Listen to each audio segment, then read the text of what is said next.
ang inyong tulay sa himpapawid ng serbisyo publiko. Ang Presidential Broadcast Service, Radyo Pilipinas, Radyo Publiko. Radyo Pilipinas. Radyo Publiko. Kinilala ng pang-international at prestigyosong Asia Pacific Broadcasting Plus Awards 2025 para sa kategorya ng Government Streaming. Ito ay dahil sa epektibo nitong pagsasanib ng mga tradisyonal na media tulad ng telebisyon, radyo at print para masabayan ang mabilis na pag-inog ng mundo ng digital at social media tungo sa mas epektibong paghahatid ng mahahalaga at napapanahong mga impormasyon sa mamamayang Pilipino. Kinilala rin ang Radyo Pilipinas dahil sa patuloy na pag-akyat ng rating. Ngayon ay matatag sa pang-4 na pwesto sa Mega Manila ayon sa pinakahuling Nielsen Radio Audience Measurement Survey. At sa social media, nakamit ang mahigit 2,000% pagtaas ng bilang ng mga sumusubaybay sa Radyo Pilipinas page sa unang bahagi ng 2025. Patunay ito na ang inyong Radyo Pilipinas, Radyo Publiko ay tunay na kaagapay ng inyong pamahalaan sa paghahatid ng serbisyo sa mga mamamayang Pilipino. Mula sa aming lahat, sa ngalan ng inyong pamunuan at mga kawani ng Presidential Broadcast Service, kasama ang inyong mga himpilan ng Radyo Pilipinas sa buong kapuluan, maraming salamat po sa inyong lahat, sa inyong pagtangkilik at pagkilala. Radyo Pilipinas. Radyo Publiko.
Yes, mga ganamay nga ka na itong tananog. Welcome din sa itong panagupan sa tutulungan ng tambayan sa Radyo Pilipinas. Kauban ninyo Armando Fenegito, mga galayat sa Tuesday. Tuesday ba? Wednesday no eh.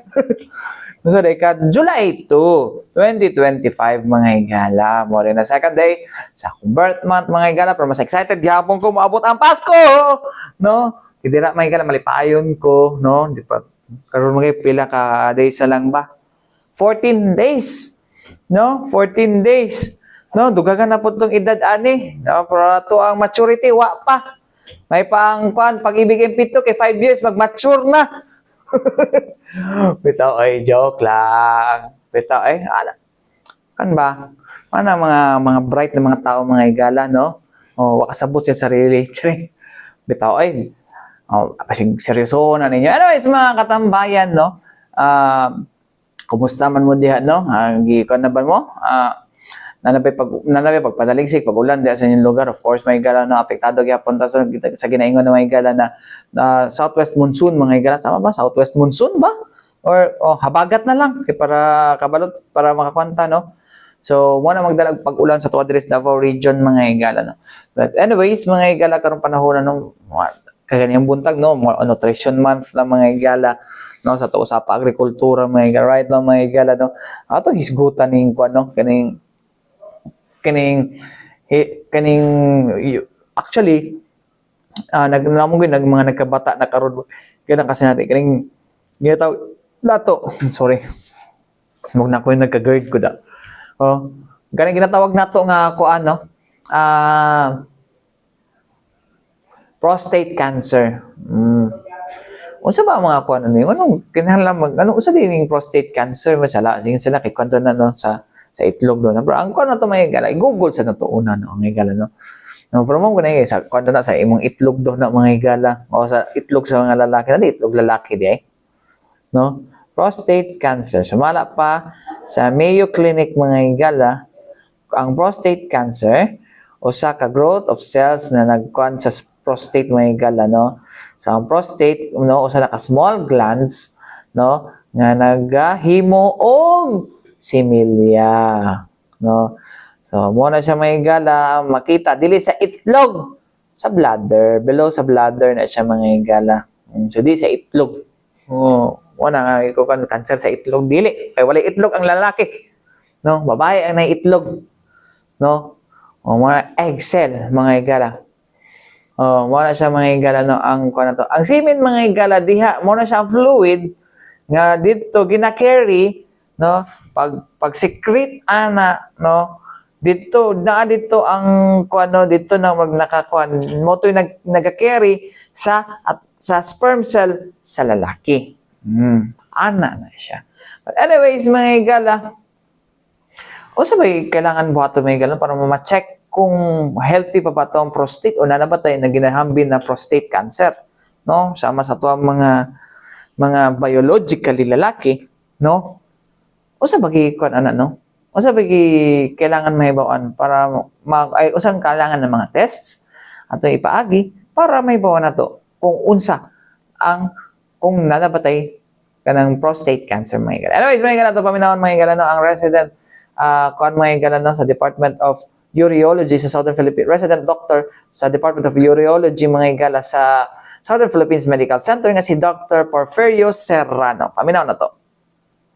So, regarding sa services na gina-offer ng STMC, first, we should check first. So, ano yung mga dapat tandaan or i-check paano ma-discover or paano ma-detect ang prostate cancer. Number one, digital rectal examination.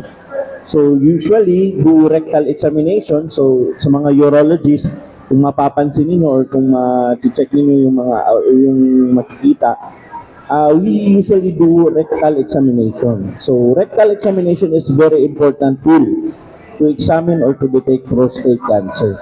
So number one, if ma-detect or makapa namin sa prostate, usually, kung may nodularities, mga bukol-bukol or matigas yung prostate pagkakapa namin, we usually recommend prostate biopsy. So number two, other options to detect prostate cancer is PSA determination. So ano yung PSA? So PSA is prostate-specific antigen. Ito ay pinoproduce or ng prostate para makatulong sa semen, para mag-liquefy during the ejaculation, i-liquefy niya yung sperm para makapenetrate doon sa or makaspread doon sa organ ng babae for fertilization. However, PSA would rise up in cases of, there are three events, no? Usual disease entities, natataas yung PSA. Number one is prostate cancer. So, usually detect or check the PSA level. Usually, PSA would, the normal level is 0 to 4. So, pag tataas yan, plus abnormal DRE findings or rectal examination, usually recommend prostate biopsy. Number two, tataas ang PSA pag malaki na din ang prostate. So, para siyang, kung lalaki yung prostate mo, siyempre tataas din ang production ng PSA. But to a certain level lang. So, number three, if may infection, no? Infection or tinatawag natin prostatitis, infection or inflammation of the prostate would cause rise in PSA. So, based doon, i-correlate namin yun sa DRE findings, then we usually discover or detect prostate cancer by biopsy.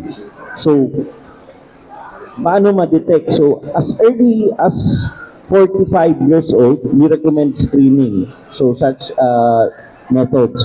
So, yun nga, sabi ni Sir, mamahal ang gastos ng prostate cancer treatment if nasa later stage na. So, once ma-discover natin na may prostate cancer ang isang patient, usually do metastatic workup. So, ang prostate cancer kasi, lalo na pag early stage pa lang, wala talaga yung sintomas, Sir. So, walang nararamdaman ang mga pasyente. But if lalaki na yung prostate, yun, as I've said earlier, magkakaroon na siya ng urinary symptoms. Tinatawag nating lower urinary tract symptoms. Pangalawa, if ang prostate cancer is kumalat na, usually prostate cancer spreads first in the bones. So, una siyang kakalat sa mga buto ng mga kalalakihan. Usually, they would present back pain, shoulder pain, or mga joint pain. So, isa yan sa mga palatandaan natin pag may ganun ang nararamdaman ng mga pasyente natin, most likely metastatic na. Stage 4 na yung cancer nila. So, sa SPMC, we usually have our prostate clinic every Tuesday, but we usually have our clinics Monday to Friday. So, we specialize or may bigay lang kaming specific day for prostate during Tuesday. So, we offer a prostate biopsy, DRE, PSA screening. Also, we offer different surgical procedures for prostate. We have the cystoscopy transurethral resection of the prostate or TURP. Yun siya ay isang procedure na kakayurin yung prostate para lumuwag na walang sugat sa labas, no? Nakakatheter lang after. We also have laser prostatectomy. Available po ang laser machines natin sa SPNC. And currently, with the advent of robotic surgery, may based sa kuha natin ngayon, may robotics na tayo sa SPNC. Although hindi pa na gagawa yung robotic prostatectomy, pero nasa stage na tayo ngayon na nag-training na yung mga surgeons natin to do robotic radical prostatectomy sa SPNC. Available na yung robot natin sa SPNC. So this is parang affordable siya sa mga indigents natin na sa out of the 108, ilan po yung mga pang-indigents or underprivileged na usually, sir, sa SPMC and service cases, usually do not have, libre naman po lahat sa SPMC. Basta may PhilHealth, and most of our patients na may prostate problem are senior citizens, so priority po sila. if ay malingap and magamit yung lingap malasakit. Yes, sir. So also, hindi lang kasi surgery ang treatment ng prostate cancer. So we also have our radiation, we also have chemotherapy. So depende po kasi sa stage ng prostate cancer and sa status ng pasyente, kung ano ang angkop na treatment or kung ano ang management na pwede natin ibigay sa kanya. As long as early ma-detect, mas madami tayong options at mas hindi gagastos ng malaki yung patients. So specifically sa PhilHealth, meron tayong tinatawag na Z package for prostate cancer. They usually have allocated 100,000 sa mga patients natin for surgery, radical prostatectomy, na mag-enroll sa Z package sa PhilHealth. So, ito mga higala, no? Ang angay buhaton mga higala, no? Sumala ni Dr. Serrano mga higala, no? Pag kuwan ba, ma-feel na nato nga nanay mga sintomas mga higala, no? Sa pag-kuwan, no? So, pero naman usay po mga higala, no, nga ang sintomas pwede sa diabetes, pwede sa kaning renal failure o uban pa, no? So better good na ipacheck na nato if na feel na nato na siya, no? Char. Bitaw mga galatin si tinudanay lang mga katambayan. Ipacheck nato na kung nanagitay ma-feel ngayon ana, no. Base sa na may uban mga igala nga na change of mood mga igala, pero wata kabalo attitude ra gid dito niya. 'Di ba? So ato anang pano, no? Mas better nga doktor gid mo hiling sa inyo ha mga igala. Anyways mga igala, balik ito man lang sa importante painumdum ni ato si Bianan. Balik kita mga igala din sa itong panaguban sa itong tulumanong tambayan sa Radyo Pilipinas. Kauban ni Armando Fenekito mga igala. Anyways mga igala, kumusta ako nagyapon tamo, no? Okay, kung wala mo kamusta sa inyo friend, ako na mga kumusta sa inyo. Kumusta mo? Okay lang ba kayo? Bitaw mga katambayan, no? Month of July, mga igala, dili lang kay birth month nako. Kapag gudong sarili, no? Dili lang kay bulan sa akong natawhan, mga igala, no? Dili lang po nutrition month, mga igala. It is also National Disaster Resilience Month mga higala kun asa ato gina sa ulo ato ginahinumdum mga higala kung paano sa to dapat maging resilient mga higala no, sa mga kalamidad na moigo diri uban mang sakuna mga higala diri sa tuang nasod. So mo na mga higala no nga nagkanog kan nga na, mas kuan ang drill na to diri pag during July no. And it's because mga higala no ang kuan po na to mga higala karon especially karon shift na ta sa ting ulan mga higala. So, kuan jud no, kinahanglan ginato na siya i-kuan gid nga ipahinumdum sa mga tao.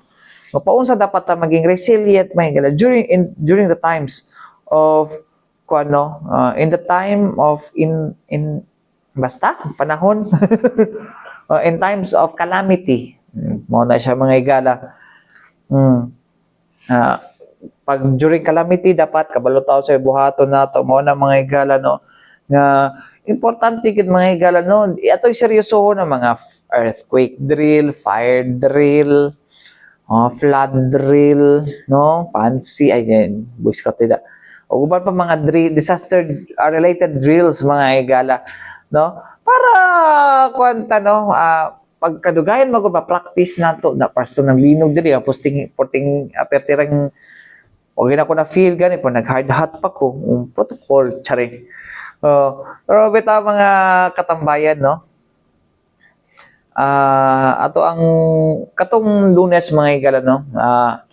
Ang SM kan mga higala, ang SM Care Foundation mga higala no. SM Cares no. Nagpahigayon sila og kaning usa ka emergency preparedness forum mga higala no. Well, dakong tabang ni mga higala especially for the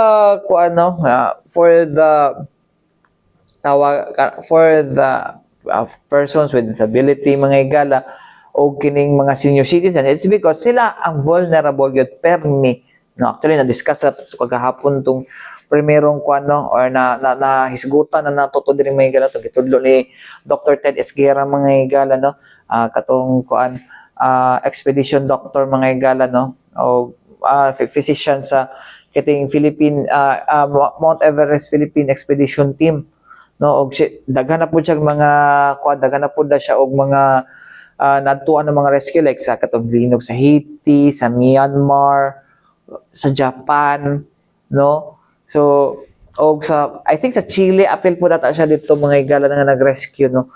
So na siya ginapantudlo mga higala na of course iyang kuan mga higala ginatudloan niya ni mga sektor mga higala no like the PWDs and the senior citizens because they are always vulnerable mga higala panahon sa kining kalamidad mga higala no. So mo gina mga higala okay daghang salamat SM Foundation no SM Care Foundation SM Foundation mga higala no for kuan gyud mga higala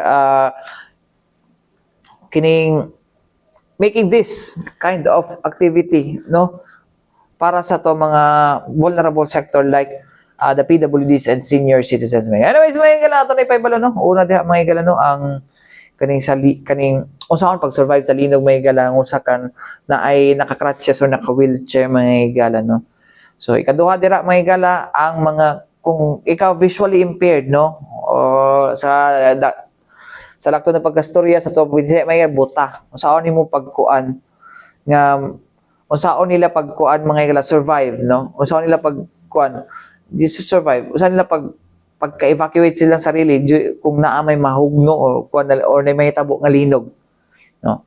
So anyways mga higala atong paminawon no dapat maka-learn pud ta ani apil no. Atong paminawon mga higala no si Dr. Ted Esguera. Kaliwang tuhod luhod agguroy ngano ni tingog-tingog man yan na naglisod og luhod. Sige lang, ang di makaluhod okay lang, ang kaya magluhod sige luhod. Okay, tanawa luhod, akong kamot right tanaw sa taas, ang left tanaw sa left, invert tanaw sa to, invert tanaw sa likod. Karon lay up, spring up and lay up. Oh, marag basketball. Okay? Another. Abante ang wala. The left foot forward.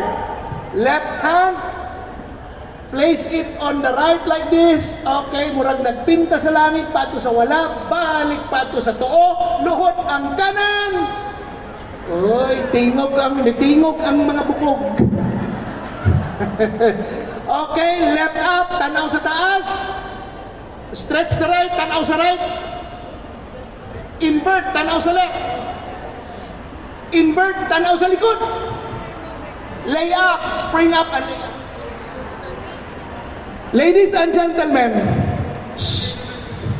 pag nilinog kay wa man tay lamesa, kusog kay linog. Linog oh. Luhod! Luhod! Tanaw sa taas, masig na'y mahulog. Tanaw sa wala, sa tuo, sa likod.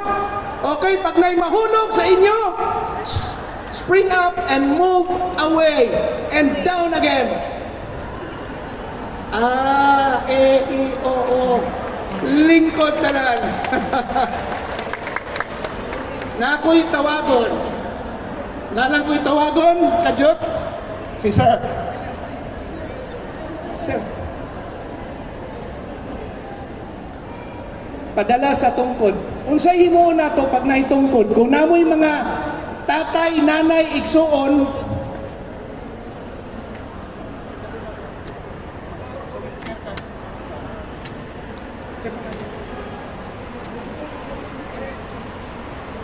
okay, ang atong igsoon, si Rustico, si Rusty. Okay. Di ba na siya makadrop tober dayon? Pagkusog ang linog, abante diha, abante dito.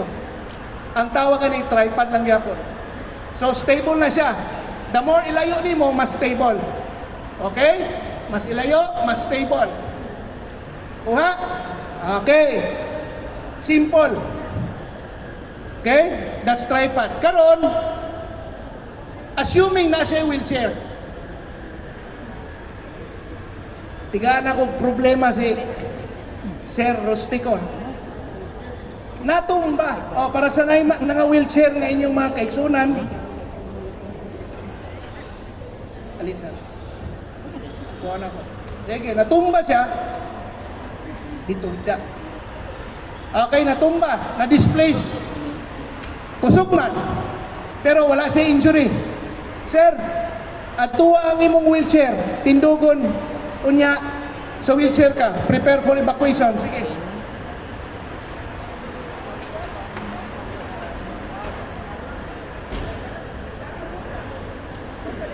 If nilinog, lock, gunitin siya. Lock. Linog ang lawas, incline sa tubangan. Incline lang, lock lang sa ay sa dihok. Para ang center of gravity na diri sa tunga para di kay katumbahon. Di ka matumba. Okay? Mauna, just mo sa may Bisaya ni mo nga na lang gamay ba? Nagurot akong Bisaya. Muduko. Duko lang ka, yuko. Okay? Then, pag human sa linog, maneuver siya, kunwari wall, sige, diri sa wall. Maneuver sa wall, kunwari, money wall ba? Diri kaning wall na lang, ay nagsaka. Sa wall, para kung sa'y may tabo, ang wall sa Panimalay or wherever, may iyang guide. Nakuha. Sabtan. Sige nga, tanawin ako kung nasabtan katong atong kaya. Kay nung pa mo sa kaya? Yes. SMCD Davao! Medyo mabuhi pa ta, kulang pa. Kailangan kaya yun para buhi yun ta. Okay? So, ingana lang ha. Unya, kung naamoy, kung sa'y may tabo, dulong kayo na inabusdak na building, Sir Rusty, hunong, na inabusdak. Pag nabusdak, grabe kay abog. Gamito ni mo imong sinina, ing anyo. Everyone, yes, na ako sa Haiti 2010, na ay na-excavate buhi. Babae. Buhi, palakpakan ang tanang rescuer. 3 days, namatay. Aspiration pneumonia. Ang mga alikabok na inhale tanan. No amount of antibiotic. Namatay ra gid siya, luuya. Lisod kayo mo, rescue og tao niya, mamatay lang. Okay? Thank you very much, Sir Rusty. Palapakan nato si Rusty. Si Rusty. So, mo to mga igala, no, ang gitudlo ni Dr. Ted Esquera, mga igala, katong sa wheelchair, no, katong naka-crutches, no, saon pagtindog, o saon pagkuan, nga di tama kuan panahon sa linog. No, linog sa taha, linog, kay last Saturday ba, nagkalinog ba yata din, no. So, linog sa ta, no, kana lang sa ta, linog. Anyways, mga katabayan, no, dinhi na portion, ako na po tanong, dili na po ta sa linog yapon. Pero ang mga kuan mga igala, kato siya kay amputee man to siya. Amputee ba? Oh. Karon mga igala, dinhi na punta sa kuan. Tawag ni mga visually impaired, no. At tanaw na to mga igala kung giunsa or paminawon na to giunsa ni Dr. Ted Esguerra mga igala pagtudlo ni mga grupo sa mga visually impaired mga igala, no. Oh, how do we survive mga igala, no? Ang kuan nga na is katong murag katong stick. So, anyways, mga igala, ito na paminahon, balik mga igala, si Dr. Ted Esguerra. Ano tanan? Morning evacuation by standing. Okay? Sige. Atubang sa kuha. Atubang dili ba? Okay? Sige. Atubang. Ano ba yan? Pag naay visually challenged, kinsay kauban, gunit ka, ingana, ang gunit nimo, pantayan nimo ang sinina na tama ka. Pag matumba ka, ingana gini mo. Kay kung daghang tao, ang mga tao managan, maigo mo, matumba mo. Pinakalisod yun, matumba ka pag naay stampede or crowd crush. Okay? Dili nasabtan ang stampede o crowd crush. Ang stampede, ang mga tao nanagan, pwede kang matumba, stampede. Pero ang mga tao nagdasok-dasok yun, pwede punta mamatay, naitabo sa South Korea, ang tawag anak crowd crush. Kay kita, di man taka kita, pildi kita. So, ang himuon na to, mangita kita wall, move, diri sa wall. Kunwari, wall na siya, capitalize on the wall, pwede ka magunit, okay? Ang iyahang stick, bangil, quad, and circular up, pasignain debris. Up, okay, down and move. Step 1, 2, stop, sweep, circular up, move, dalawa, okay, sweep, okay, circular. Ang circular, dili diri ha, taas, okay, sige. Tuluan ako yung kauban, atubang, okay, ngani ha. Kung ikaw ang nauna, sweep down and then circular up. Tapos, ingon ka. One po, tabangi mi. You say help. Because, pag maigo ko ni mo, masuko ko, basig si baon na ka. Yes, mo naman, sir, tabangi mi. Hulaman ako. Sir, tabang! Para kasabot sila, sir, tabangi mi. Sir, tabangi mi, sir. Ana lang. Circular, ha? Circular. Sweeping on the floor and circular on top. Sweeping on the floor and circular on top. While moving, 2 steps, move, stop. Sweep on the floor, circular up. 2 steps, stop. Ana, ha? Oh, tama na. Okay. Sige, dirita. Karon, ang sunog na aso. Usa ka problema sa linog, sunog 2011 sa Japan. Kuya, okay, nahitabo sa Japan na tsunami na, dako kay sunog. Karon pag nasunog, mo drop ta. Sige ba, kanang mo kamurag kamang ba? Atubang diri. Okay? Sige, tama. Tapos ay tama lang na siya. Extend isa. Okay, sige. Yan. Kung daghan ang trabaho niya na asawon, swing, and ana nagyapon. Ikaw, dili lang. Kamang bay, kamang. Ang imong pitikon lang ang tiil lang. Kay nanglan ma-feel nimo para di mo magbula. Okay, kamang. On the side, i-feel lang nimo ang iyang tiil. Sige, kamang, anak. Sige. Kamang. Sige, very good. Feel lang. Tapos syagit. Tamang.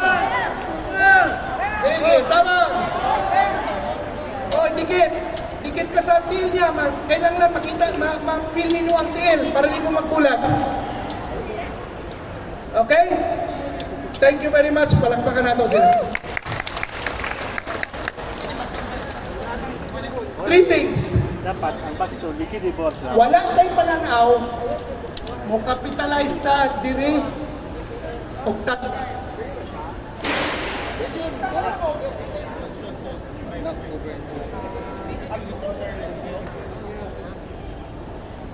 Wa kadungog. Capitalize on mata. Okay, sa mata. Ikat kadungog, capitalize on eyes. Kulang sa movement, capitalize on all. You stay low. Everyone, tabang. Raise your hand, tabang.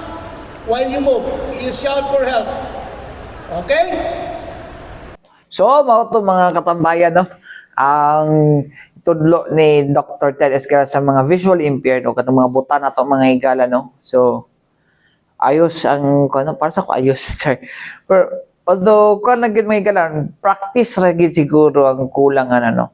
Okay, actually kaning ko gitudlo na mo pa ni Dr. Ted Esquera tong same event pero dito sa may north part sa sa Davao, no, sa SM Lanang. I think 2023, 2022 to. Mas pare-pareha lali ang kuan lang siguro dapat ano no katong mga natun-an no i-drill siguro to.